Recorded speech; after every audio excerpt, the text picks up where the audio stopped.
Two of the men responsible for making U.S. policy, the senior Republican on the Senate Foreign Relations Committee, Bob Corker, and the senior Democrat on the House Foreign Affairs Committee, Eliot Engel. And Senator Corker, let me begin with you. You've resisted calls to suspend U.S. aid to the military, saying the U.S. has to be a voice of calm. But can you still justify continuing U.S. aid in the face of not only a coup, but this crackdown? Well, look, I think the actions of the last week, no doubt, are going to cause us to suspend aid. And I think it's at the same time a time for us to recalibrate and look at what is our national interest. There's no question that we overestimated what our leverage was, and we've underestimated the leverage that Saudi Arabia and UAE has had on this government. And Senator, let me just stop you right there. So you've switched your position. Okay. You now believe it's necessary to suspend the aid?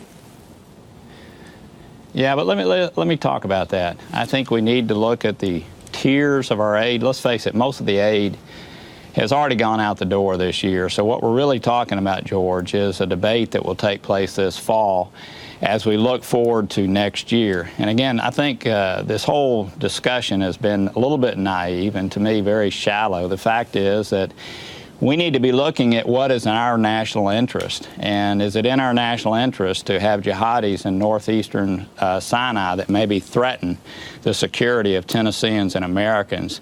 Is it in our national interest when we have 4.5% of the population and 22% of the world's economic output to ensure that we have priority passage in the Suez Canal and that we continue to have good jobs for Tennesseans and Americans? So I hope this debate will shift.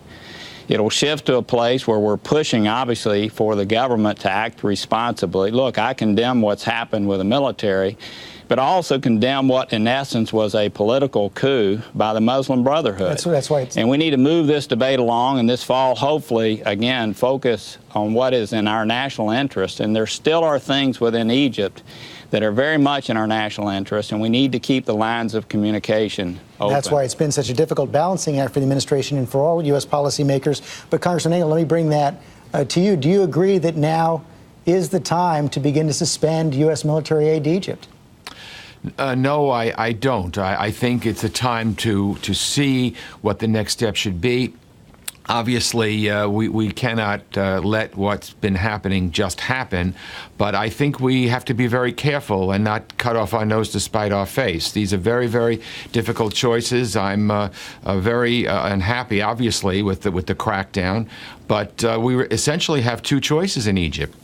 And that's a military government, which hopefully will transition as quickly as possible to civilian government, or the Muslim Brotherhood. I don't think the Muslim Brotherhood is a choice. Now, it's very disconcerting that the generals, the military, have not listened to us, but I think we need to keep it up. I think we need to talk to them. We need to try to influence them. And while it's true that we may have less influence over them than we had before, we still have substantial influence over them. They use our military equipment. I don't believe they want to blow up the relationship. It's a little bit bizarre to understand why they're doing what they're doing, but I don't think you throw the baby out with the bathwater. Egypt's an important country, and I think we have to be very, very careful before we willy-nilly just cut off aid. At the same time, Senator Corker, it seems like the entire region is in crisis right now. I know you're just back from the Syrian border in Turkey, back from Jordan, back from Iraq. You've got conflicts in every one of those countries right now. And at the same time, it seems as if Secretary Kerry is investing a great deal of time in the Israeli-Palestinian peace process, which often seems like Groundhog Day. So does the administration, in your view, have its priorities straight here? Let me just say one thing quickly, George. I hope we will continue to have an aid relationship with Egypt. Most of the money is out the door this year. It's time for us to recalibrate. Our relationship has been very, very static for the last 35 years. So I don't want to cut off our relations, and I do expect that we will continue to have aid forthcoming in a way that really directly focuses on our national interest. So you want to cut back but not cut off? Look, I just think we need to tier it. There are certain things that obviously should not flow. There are certain things that are in our national interest that continue to need to flow. I mean, we want their cooperation in Northeast Sinai. We want their cooperation with the Suez Canal. So again, Let's look at what is in our national interest. I think aid will continue to flow after we have this debate this fall. The money's out the door now anyway for this year.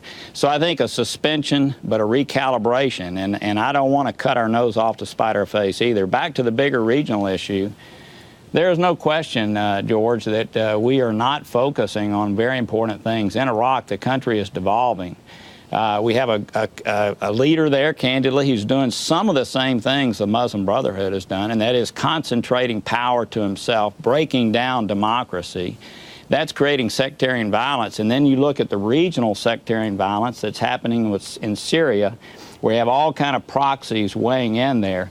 That is destabilizing the region. It's happening in Lebanon and Jordan. 25% of their population is going to be Syrian refugees in the short future. So I do think that we have a lot of our national interests there that are not being focused on, especially it's so apparent in Iraq, where it's as if we wish that problem to go away. So, Congressman Engel, what do we do right now? We're not focusing. Well, I think the president's approach was appropriate. I think cutting off the maneuvers next month with the Egyptian military was an appropriate response. I know there are people that say it's not enough, but the president is really caught between a rock and a hard place. Egypt's a very, very important country. Our policy for the past 35 years has made Egypt a staple of security in the Middle East. And we really need to continue that. And while it may feel good to say, okay, just cut them loose, they're not listening to us, they're cracking down and murdering people, which is horrific, I hope that behind-the-scenes diplomacy will prevail. I think they've got to let up a bit, but I think severing aid is not the right thing to do right now. We have to take each country based on the situation on the ground. And if you look at the military and you look at the Muslim Brotherhood in Egypt, I don't really believe long range we can be allies and partners with the Muslim Brotherhood. Let's hope that we can continue to talk with the military. Let's hope we can get them to pull back. It's not in the best interest of other countries to have them continue the crackdown either, not Saudi Arabia or some of the other countries. So I think diplomacy should try to be prevailed. And again, I think that a kind of cutoff of aid at this moment would be the wrong thing to do. Okay, gentlemen, thank you both for your time.